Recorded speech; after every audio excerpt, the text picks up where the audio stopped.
चलो अब नेक्स्ट प्रश्न लिखिए। दर स्थिरांक या वेग स्थिरांक को परिभाषित कीजिए। दर स्थिरांक या वेग स्थिरांक को परिभाषित कीजिए एवं इसकी विशेषताएं बताइए।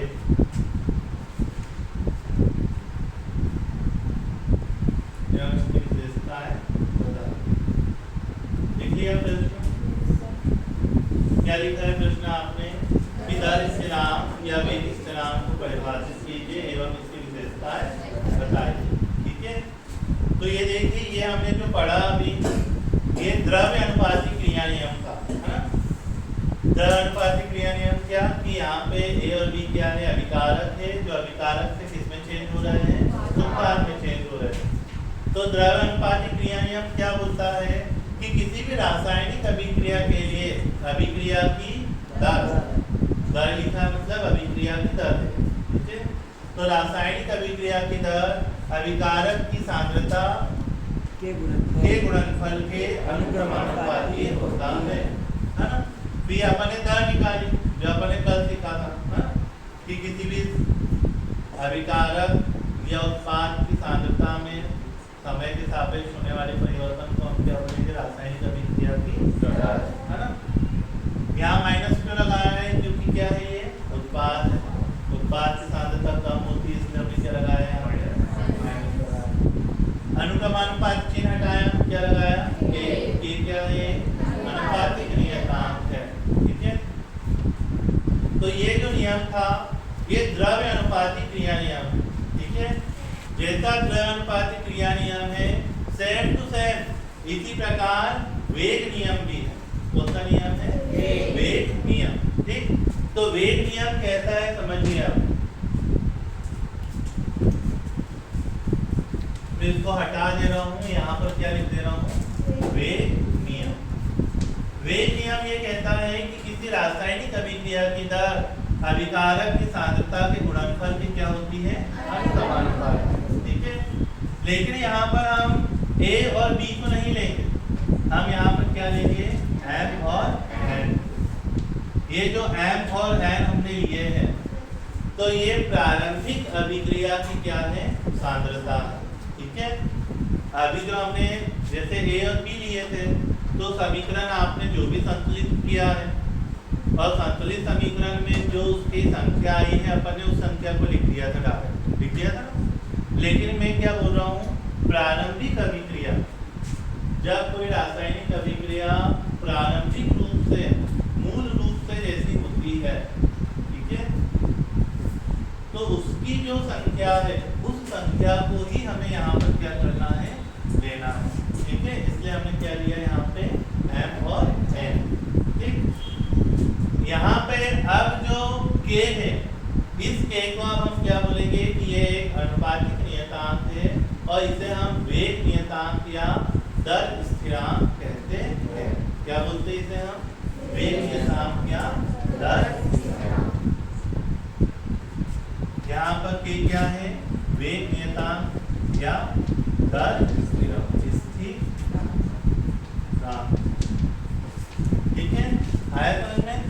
अब हमें इस के को परिभाषित करना है, हमें के की क्या देना है, परिभाषा।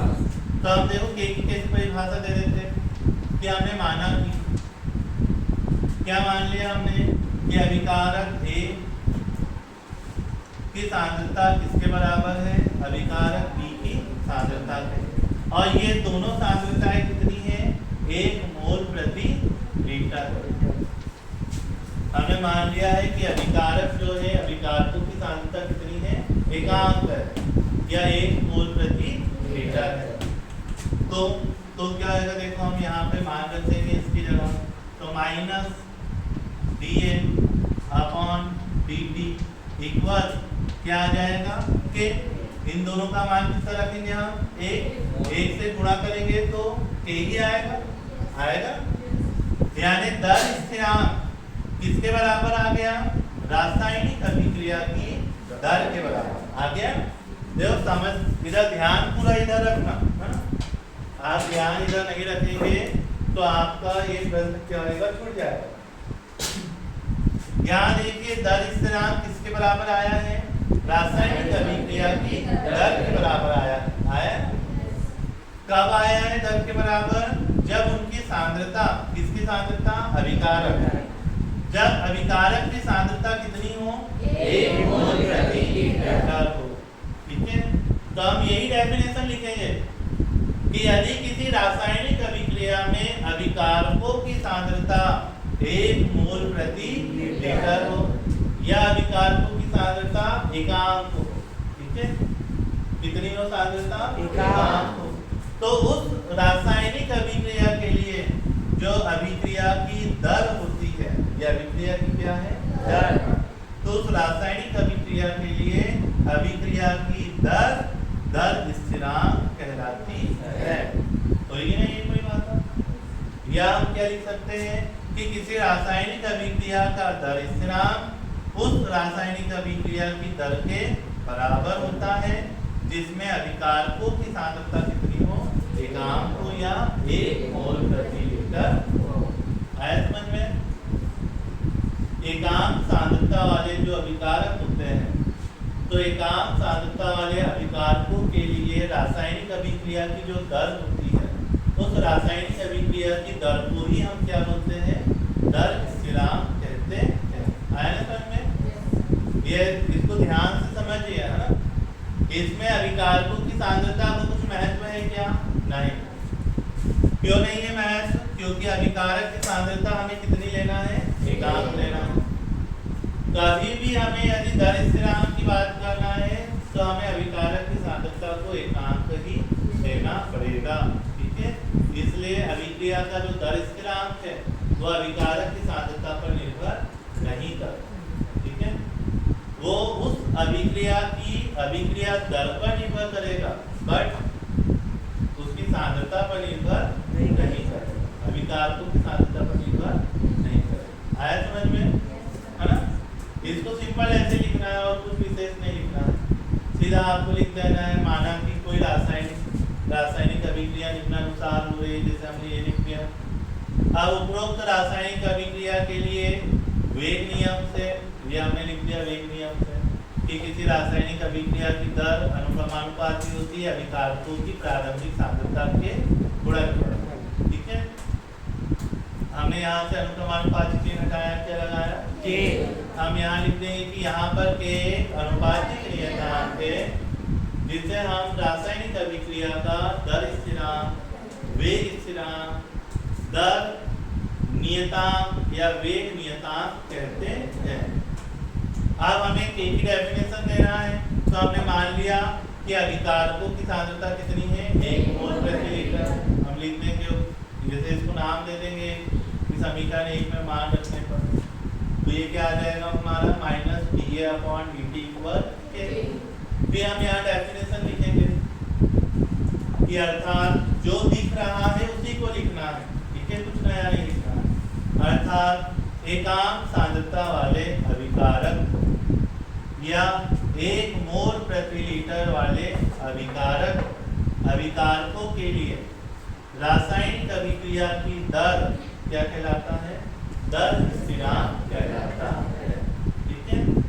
लिख देंगे ना, हो जाएगा यार, लिख चलो इसे,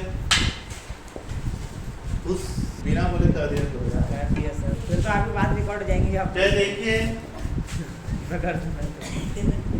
किसी भी रासायनिक अभिक्रिया के दर स्थिरांक की विशेषता है, ठीक है। तो जो दर स्थिरांक होता है, पहले तो ये आ गया ना समझ में, दर स्थिरांक क्या लिखेंगे हम, कि एकांक सांद्रता वाले या 1 मोल प्रति लीटर सांद्रता वाले क्या है ये, अभिकारक, है ना। अभिकारकों के लिए रासायनिक अभिक्रिया की दर स्थिरांक कहलाती है, ठीक है। अब जो दर स्थिरांक है, दर स्थिरांक की कुछ विशेषताएं हैं। दर स्थिरांक जो होता है वो किसी रासायनिक अभिक्रिया की दर का मापक होता है, ठीक है। क्या होता है दर स्थिरांक, किसी रासायनिक अभिक्रिया की दर का मापक होता है। यदि दर स्थिरांक का मान अधिक है तो रासायनिक अभिक्रिया की दर अधिक होती है। यदि दर स्थिरांक का मान कम है तो रासायनिक अभिक्रिया की दर भी क्या होती है, कम होती है।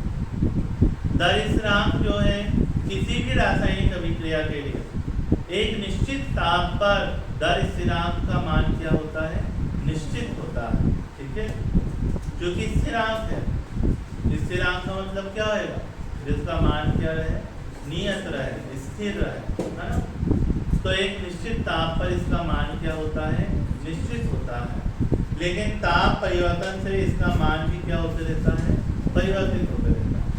जैसे जैसे आप ताप परिवर्तित करेंगे तो इसका मान क्या होगा, चेंज होगा। ठीक, फिर अभी अपने देखा था कि ये अभिकारक की सांद्रता पर निर्भर करेगा क्या, नहीं। किसी भी रासायनिक अभिक्रिया के लिए दर स्थिरांक अभिकारक की सांद्रता पर निर्भर नहीं करता है।